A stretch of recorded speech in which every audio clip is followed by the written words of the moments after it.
When you think of military power in the Middle East, Iran is always in the conversation. But just how strong is Iran's military in 2025? Let's break it down.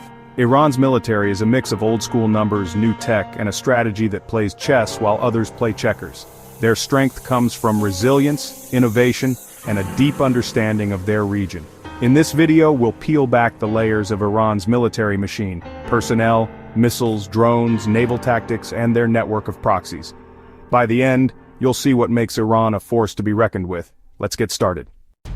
Iran fields over 500,000 active-duty personnel, one of the largest forces in the region.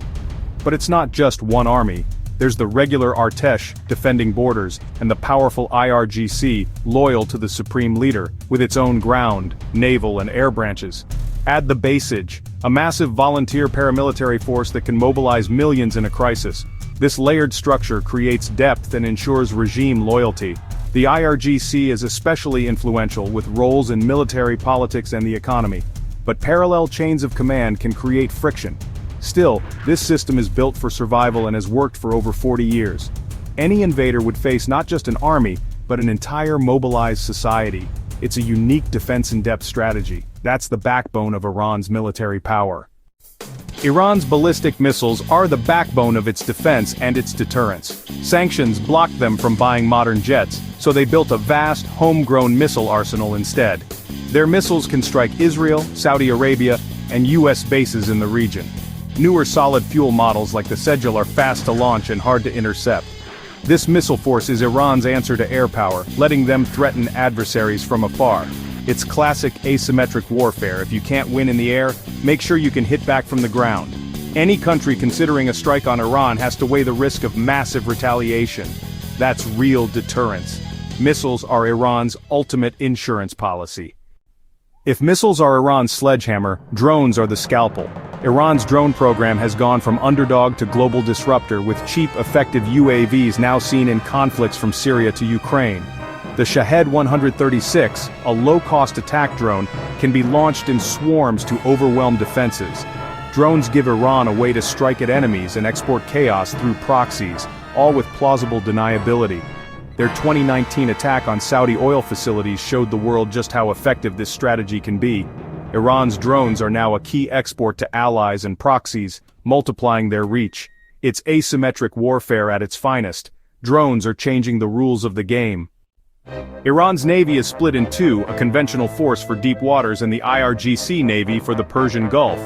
The IRGC Navy dominates the Strait of Hormuz, the world's most critical oil choke point. Their specialty? Swarm tactics, hundreds of fast, armed speedboats that can harass, mine, or attack much larger ships. This gives Iran leverage. The mere threat of closing the strait can send global oil prices soaring. They regularly seize vessels and stage drills to remind the world who controls these waters. In the confined Gulf, Iran's unconventional tactics can outmaneuver even the most advanced navies. It's David versus Goliath on Iran's terms. The strait is their ultimate bargaining chip. Iran's air force is its biggest weakness. Most jets are US-made relics from the 1970s, kept flying through ingenuity and spare parts. They have a handful of old Russian and Chinese planes, but nothing to match regional rivals' modern fleets. Sanctions have left them technologically outmatched and short on advanced weapons. In a direct air war, Iran would be at a severe disadvantage. That's why they've doubled down on missiles and drones to threaten from the ground, not the sky. It's a clever workaround, but it highlights a major vulnerability. Iran's air force is a relic, not a threat. Their real power lies elsewhere. Iran's influence extends far beyond its borders through a network of proxies, the axis of resistance. Hezbollah in Lebanon is the crown jewel, a powerful militia, political force, and Iran's forward base against Israel. In Yemen, the Houthis tie down Saudi Arabia and disrupt global shipping with Iranian support. Across Iraq and Syria, Iran backs Shia militias that project power and secure friendly governments. This network gives Iran strategic depth and the ability to challenge adversaries indirectly.